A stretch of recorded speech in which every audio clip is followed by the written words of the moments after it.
Riddles. Everyone loves a riddle, don't they? So there is a little sheet of riddles that I've provided for this morning. And if you're of the appropriate age, you might want to sit and work your way through these. But I'm going to give you the answers now anyway, very, very quickly. But it's something you might want to do with your family, with whoever's come today. Or you might want to add to the list of riddles, or think about your own favourite riddles. But these are apparently the top 10 riddles going around at the moment from www.allprodad.com. Okay, so a doctor and a boy were fishing. The boy was the doctor's son, but the doctor was not the boy's father. Who was the doctor? Not Doctor Who, no. She is getting a mention later. No, it's the boy's mother. The boy's mother, of course. So if 6 children and 2 dogs weren't under an umbrella, how come none of them got wet? Because it wasn't raining. Almost everyone needs it, asks for it, gives it, but almost nobody takes it. What is it? Advice. Well done.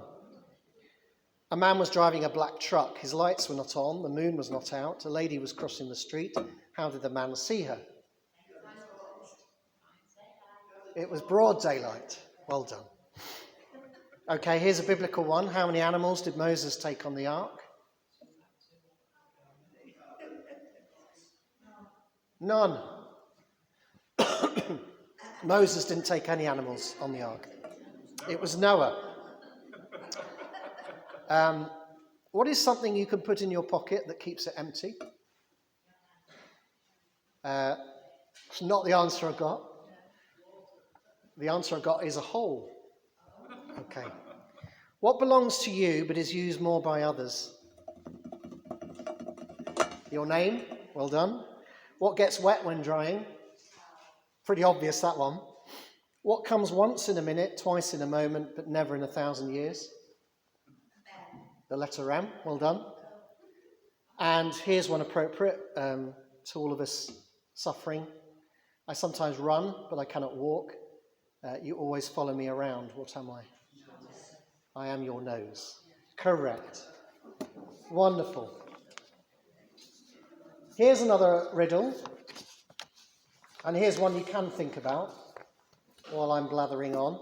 Of course, I've been incarcerated for the last 5 days. I wanted to go out and get a conker. So this picture of a conker will suffice. Okay. What has this conker got to do with our readings today?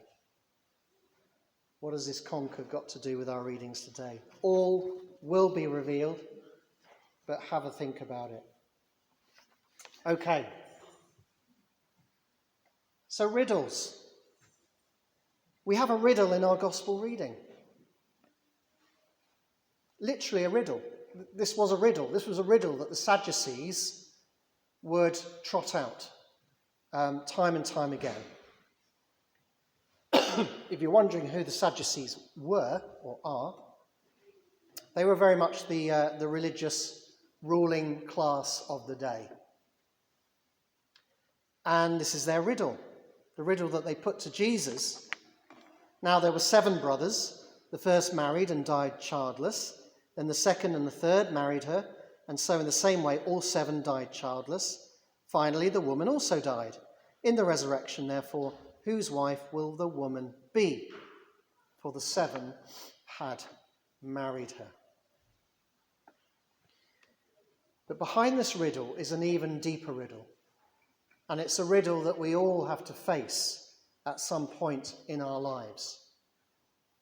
Some riddles are more important than others. And this riddle goes like this. So what exactly is the afterlife like? What exactly is the afterlife like? So Richard Sherratt very helpfully took us through some pointers last week. But we're very much on this theme again in this conversation between Jesus and the Sadducees. And in this short conversation, we're presented with 3 different views of the afterlife. 2 are problematic, with a third being much more preferable. So let's take a closer look. Okay, so the first view on the afterlife in this conversation is that there is no afterlife. And that was the Sadducees' position. We read in verse 27, Luke says, "Some Sadducees, those who say there is no resurrection, came to Jesus."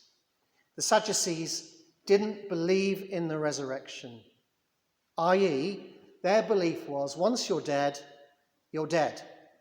There's no being raised from the dead in any way or shape or form.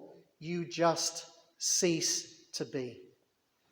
And as every preacher's joke, I might as well get it over with now, that's why they were sad, you see. Now, the Sadducees held this position because they only believed in the first 5 books of the Hebrew Bible, so Genesis to Deuteronomy. And in that section of what we call the Old Testament, there aren't really any obvious references to life after death. Or are there?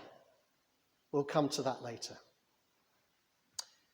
But what we must note is that Sadducees are alive and kicking today. According to the latest polls, in fact, according to a very recent YouGov poll, and I was really quite shocked at this and quite saddened at this, 42% of people in the UK don't believe in any kind of afterlife. 42%. So the Sadducees are alive and kicking. And sadly, we find this view percolating through into a lot of our media. As you know, I am a great fan of Doctor Who. But one of the really sad things about Doctor Who, and actually some of its spin-offs like Torchwood, is that they do present this worldview. They present this worldview that basically there's no afterlife. Once you're dead, and that's it. And then you get even more ghastly theories, like if any of you watched the Halloween offering on Amazon Prime, The Devil's Hour, which I do recommend, by the way. Peter Capaldi's in it, and he's fabulous as usual. They've got a theory called recurrence, which is basically we live the same lives over and over and over again. So can you imagine? Anyway, I digress. But it's this kind of worldview, it's this kind of quite bleak, quite nihilistic view of the afterlife that sadly does percolate through a lot of our media. Okay, here's the second position on the afterlife in our gospel reading. And the second position is that the afterlife is very much like this life. Although we're not explicitly told in our gospel reading, this was the Pharisees' position. That's why they weren't Sadducees, you see. Anyway, so just to recap, who are the Pharisees? So the Pharisees, they weren't the ruling elite. The Sadducees, if you like, they were the liberal ruling elite of their day. But the Pharisees were that kind of lay movement, that very ultra-zealous, ultra-serious lay movement of Jesus' day. And they put their faith very much in the whole of the Hebrew Scriptures. And when you look at some of the references to the afterlife in the whole of the Old Testament, you can understand why they believed that the afterlife was going to be quite similar to this life. Remember, they were quite literalist and quite fundamentalist in their approach. So you get passages like the one Jean read to us in the book of Job, where Job says, "For I know that my Redeemer lives, and at the last he will stand upon the earth." And after my skin has been thus destroyed, yet in my flesh I shall see God, whom I shall see for myself, and my eyes shall behold, and not another. So my Redeemer will stand upon the earth, and in my flesh I shall see God. My eyes shall behold, and not another. This all sounds very physical, very earthly, very, very visceral, very material. Then there are the visions of some of the prophets. I mean, I could read out many, but here's just one from the prophet Isaiah. I think it's Isaiah chapter 29, I think. And this is a reading that we often read around All Saints and All Souls. It's talking about the mountain of the Lord Almighty at the end of time. On this mountain, the prophet says, the Lord Almighty will prepare a feast of rich food for all peoples, a banquet of aged wine, the best of meats and the finest of wines. On this mountain, he will destroy the shroud that enfolds all peoples, the sheet that covers all nations. He will swallow up death forever. Again, very physical and quite familiar language. God is going to abolish death. He's going to abolish that shroud that covers the whole world. And he's going to throw a banquet. And that banquet is going to have some really good wines and some really good food. So it's all very, very physical, very, very familiar language. So you can understand maybe why the Pharisees had this idea that the afterlife was going to be quite similar to this life. And in fact, apparently, they even believed that there would still be marriage in the afterlife. And that's why the Sadducees would time and time again trot out this rather ridiculous riddle, not only to Jesus in this instance, but to the Pharisees generally, to try and prove how ridiculous their view was, because they had this law that somebody could marry their brother's wife if she didn't have any children.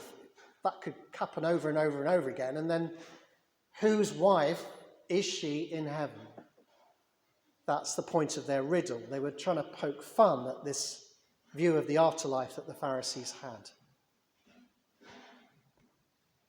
And again, we might ask, who are the Pharisees today?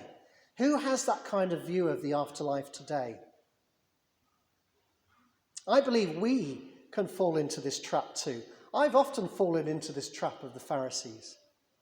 How many times have you heard yourself or other people at a funeral, for example, saying things like, oh, he'll be having a great party now, or, oh, she'll be baking some amazing cakes now, or he'll be hiking to his heart's content now. Things like that. There's nothing wrong in saying things like that. But if there is partying in heaven, or baking in heaven, or hiking in heaven, it's not really going to be like the partying or the baking or the hiking that we know down here. Why? Because of the third view that we get in this gospel reading, and that is the view of Jesus himself. Jesus' view is this: yes, there is an afterlife, but it will be quite different from this life. Verse 34, Jesus says to the Sadducees, those who belong to this age marry and are given in marriage, but those who are considered worthy of a place in that age and in the resurrection from the dead neither marry nor are given in marriage. So no marriage in the afterlife. That might be good or not so good news to you. I'll leave you to be the judge of that. But Jesus goes on. Indeed, they cannot die anymore, because they are like angels and are children of God, being children of the resurrection. We become like angels, says Jesus. We don't become angels. That's a mistake, again, that people make. We don't become angels, but we become like angels, says Jesus. In other words, we're no longer the kind of human beings that we have been on this earth. We will be quite different. We will be more like the angels. And above all, Jesus stresses, we will be children of God. That's the most important relationship. That's the relationship that trumps all other relationships. We will enter fully into the reality of being the children of God. That will be the most important relationship in the afterlife, says Jesus. And that will transcend all the relationships that we have known here on earth. And as usual with Jesus, God is right at the centre of Jesus' vision. God who is God not of the dead, but of the living. After all, what kind of God would be God of the dead, says Jesus? What point would there be to such a God? No, as Jesus reminded the Sadducees from their own beloved books of Moses, God is God of Abraham, God of Isaac, and God of Jacob. And as Jesus reminds us today, God is God of Carol and Duncan and May and Maggie and Robert and Jean and Arthur and Ian and all those names on our remembrance tree. God is their God too. But God is God of the living, not God of the dead. God is pleased to be the God of all those we remember. And they are alive to him, just as Abraham and Isaac and Jacob are alive to him also. So back to the conker. What does the conker have to do with our readings today? Well, simply this. It's hard to imagine, isn't it, that a tiny conker will one day become a great chestnut tree. Or think of another image. It's hard to imagine, isn't it? This is one Richard used last week. It's hard to imagine that a creepy caterpillar will one day become a beautiful butterfly.